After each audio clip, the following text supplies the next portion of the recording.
احنا بنتكلم عن القرن 11 الميلادي. هنتكلم عن ما يختص بسر الزيجة وولادة الأولاد. يذكر مختصر قوانين أبو صلح يونس ابن نانا، دون قبل سنة 1028 ميلادية، يعني أوائل القرن 11 الميلادي.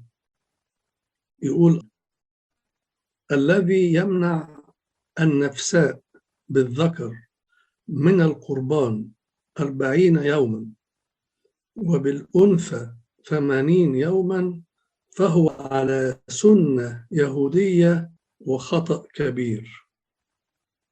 دي أول مرة يرد فيها ذكر 40 يوم 80 يوم للمرأة الوالدة لإمكان التناول من الأسرار المقدسة.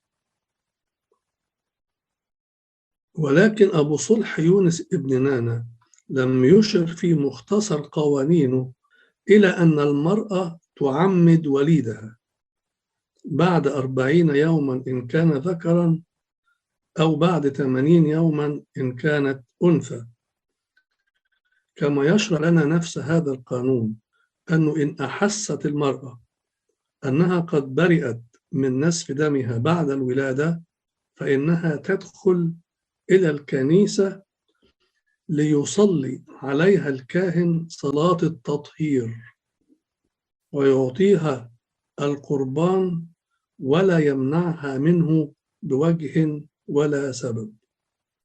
وهذه أيضا أول مرة يرد فيها ذكر صلاة يصليها الكاهن للمرأة الوالدة لتطهيرها من بعد الولادة لكي تتناول من الأسرار المقدسة.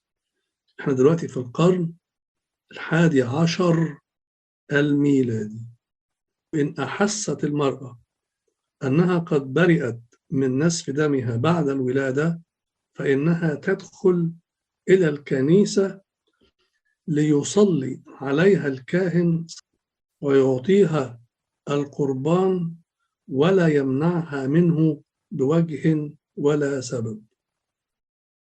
واضح إن هنا بدأ هجوم على ممارسة ظهرت حديثا في الكنيسة، مما استوجب وضع قانون ينفيها.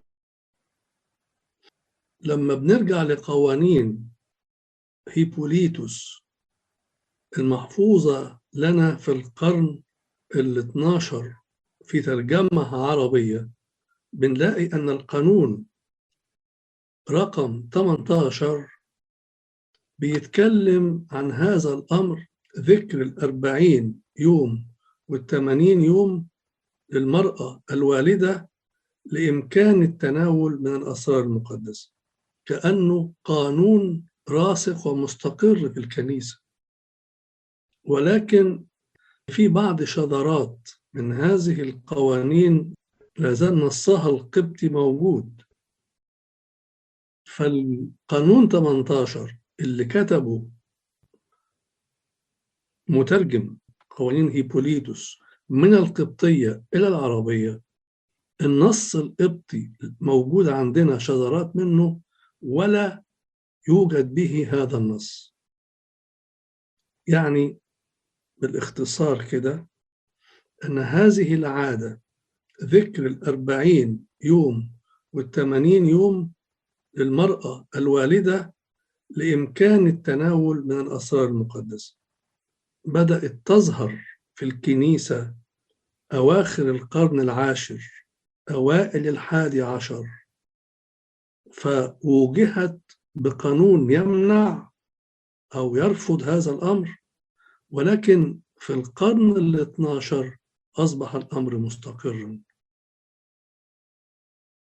بمعنى أنه في 1000 سنة الأولى للميلاد لم يكن هناك أي شيء يختص بهذا الأمر.